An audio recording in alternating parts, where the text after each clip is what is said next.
नमस्कार दोस्तों, आप सभी का स्वागत है मेरे चैनल LKTSIQ में।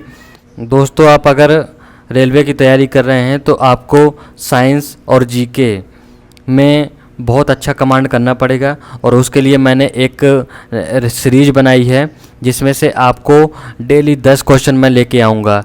तो अभी मैं फ़िलहाल लेके आया हूँ साइंस के बायोलॉजी से, और इससे पहले मेरे 2-3 वीडियो आ चुके हैं, उनको आप देख लीजिएगा।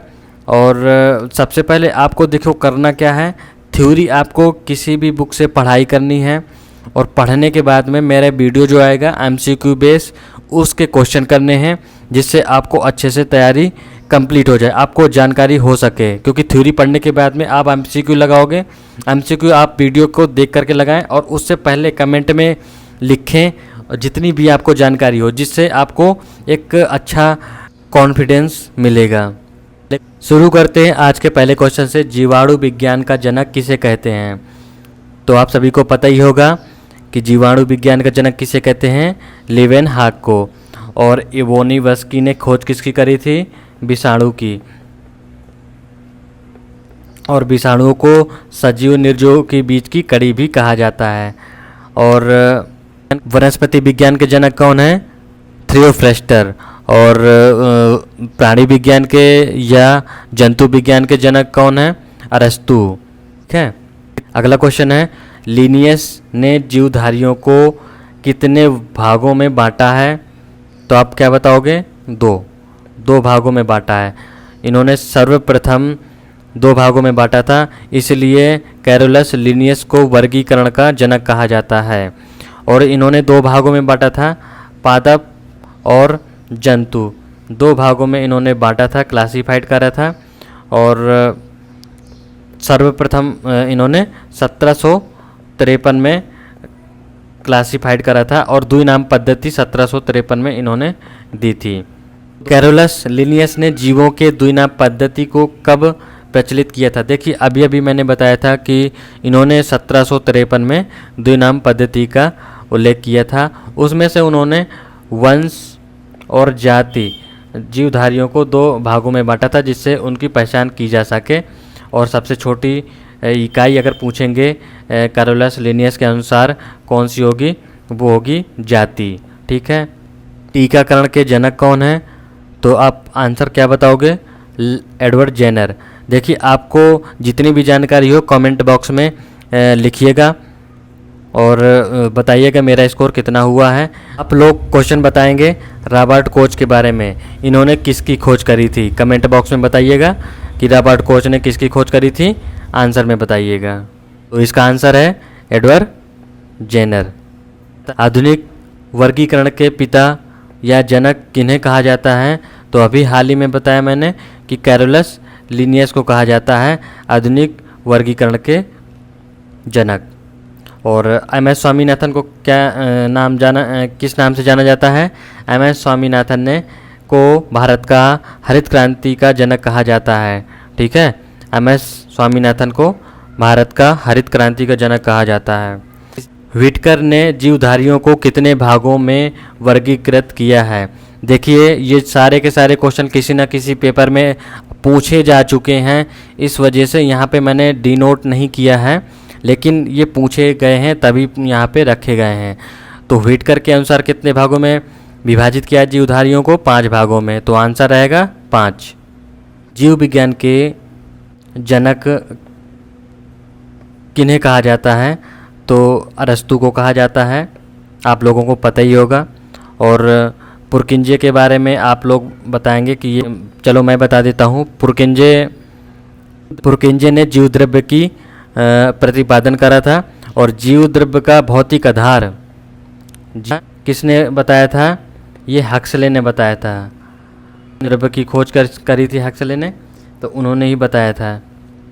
सर्पों के विषय में जानकारी प्राप्त करना क्या कहलाता है? आंसर रहेगा सर्पेटोलॉजी। आप ऑर्निथोलॉजी किसका अध्ययन है? पक्षियों का अध्ययन है। और आप लोग क्वेश्चन में हर्पेटोलॉजी के बारे में बताएंगे कि ये किसका अध्ययन है। और इक्थियोलॉजी मछलियों के अध्ययन को कहते हैं। मछलियों के अध्ययन को क्या कहते हैं? इक्थियोलॉजी। अब देखिए कंफ्यूज नहीं होना है। अगर पूछा जाए मछलियों के पालन का अध्ययन, ठीक है, मछली पालन का अध्ययन या मछली पालन को क्या कहा जाता है? पीसी कल्चर, पीसी कल्चर कहते हैं। तो इसमें कंफ्यूज नहीं होना है और ये इम्पोर्टेंट भी है। इक्थियोलॉजी कहते हैं मछलियों के अध्ययन को और मछली पालन के अध्ययन को पीसी कल्चर कहा जाएगा। भारतीय जीवाश्म विज्ञान का जनक किसे कहा जाता है? तो आंसर है बीरबल साहनी को। बीरबल साहनी को जीवाश्म विज्ञान का जनक कहा जाता है। अरस्तु को तो आपको पता ही होगा, प्राणी विज्ञान के जनक अरस्तु को कहा जाता है।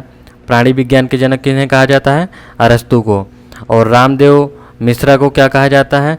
परिस्थिति किसके जनक है? ये परिस्थितिकी के जनक है, परिस्थितिकी के जनक हैं। भारतीय परिस्थिति के जनक कौन है?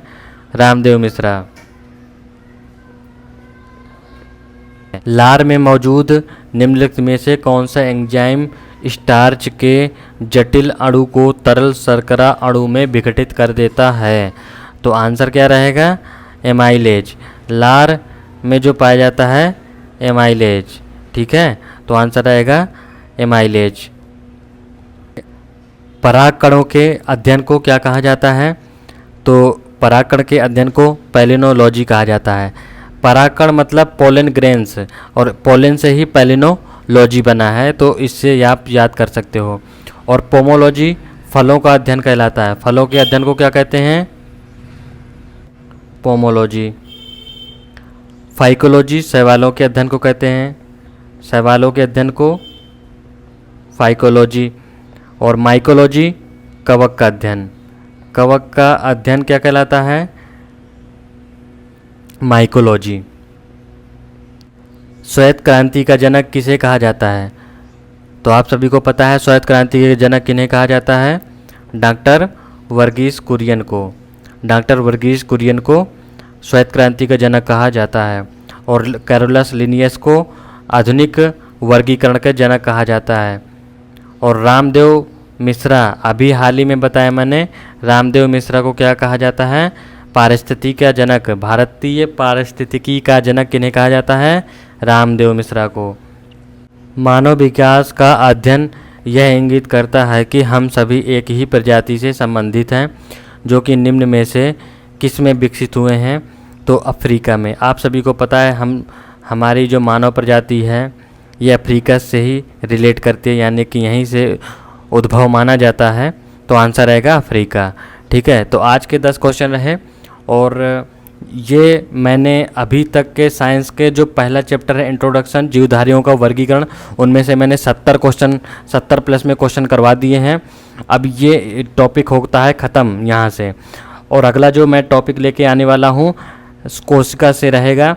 और कोशिका में आप लोग थ्योरी पढ़िएगा, मैं एमसीक्यू लेके आऊँगा डेली 10 क्वेश्चन, तो उसके आप क्वेश्चन करिएगा, ठीक है। मेरे साथ जुड़ने के लिए मेरे चैनल को सब्सक्राइब कर लीजिए और बेल आइकन को दबा के रखिए, क्योंकि ये कब वीडियो आता है आपको सबसे पहले पता चल सके। तो मिलते हैं नेक्स्ट वीडियो पे। Thank you, bye bye.